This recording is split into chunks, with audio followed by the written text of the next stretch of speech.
वापी महानगर पालिका चुनाव जैसे जैसे नजदीक आ रहे हैं वैसे वैसे सियासी पारा चढ़ता जा रहा है। हर वार्ड में प्रचार का शोर तेज हो चुका है और उम्मीदवार जनता को अपने काम गिनाकर समर्थन जुटाने में लगे हैं। वापी के वार्ड नंबर 11 में भी चुनावी मुकाबला दिलचस्प होता जा रहा है।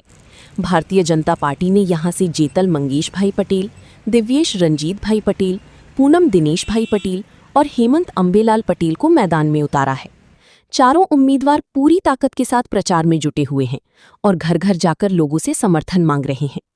भाजपा उम्मीदवार मंगेश भाई पटेल का दावा है कि उन्हें जनता का भरपूर समर्थन मिल रहा है। उनका कहना है कि क्षेत्र में सड़क, बिजली, ड्रेनेज और सफाई जैसी बुनियादी सुविधाओं पर लगातार काम हुआ है। उन्होंने साफ तौर पर विपक्ष के पानी संकट के आरोपों को खारिज करते हुए कहा कि क्षेत्र में पर्याप्त पेयजल उपलब्ध है और डूंगरा में बन रहे फिल्ट्रेशन प्लांट के शुरू होने के बाद पानी की समस्या पूरी तरह खत्म हो जाएगी। मंगेश भाई पटेल ने अपने पुराने कामों को भी जनता के सामने रखा। उन्होंने बताया कि कोरोना काल के दौरान उन्होंने परप्रांतीय मजदूरों के लिए लगातार 4 महीने तक भंडारा चलाकर सेवा की थी। यही वजह है कि क्षेत्र में उनकी पहचान एक जनसेवक के रूप में बनी हुई है। अब देखना दिलचस्प होगा कि वार्ड नंबर 11 की जनता किसकी दावों पर भरोसा जताती है और किसी जीत का ताज पहनाती है।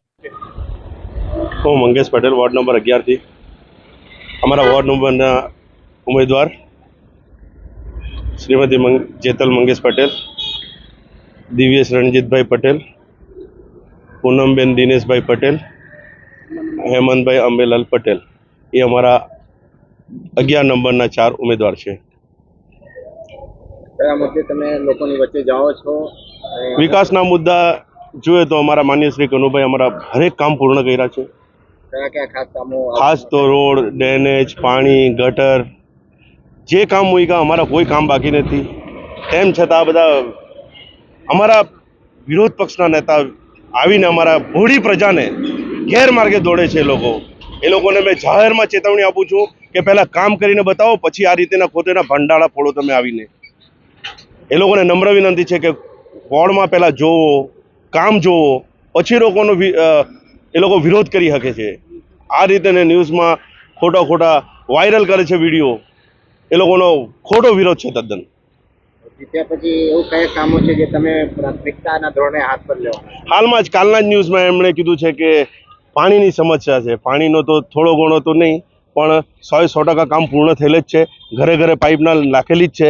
એમણે જોઈ બી હશે તો છતાં પણ એ જૂઠું બોલીને અમારી ભોળી જનતાને ફસાઈને મોટી મોટી ડંફાસ મારીને ચાલ્યા ગયા અહીંથી। ને ટૂંક જ સમયમાં આવનાર સમયમાં અમારું જે ડુંગરાનો પ્રોજેક્ટ છે, ડુંગરા, ચણોદ, અમારું સુલપડપુરું, એમને પાણીની અછત પડવાની નથી। ને માન્ય શ્રી કનુભાઈના હસ્તે 4 ટાઈમ પાણી મળશે। તે સમયે એ લોકોને આ પ્રજા બરાબર જુલુસ કાઢશે કે તમે આવીને ખોટા ભંગાસ મારો છો અહીંયા આવીને। બસ ટૂંક સમયની રાહ જુઓ ખાલી।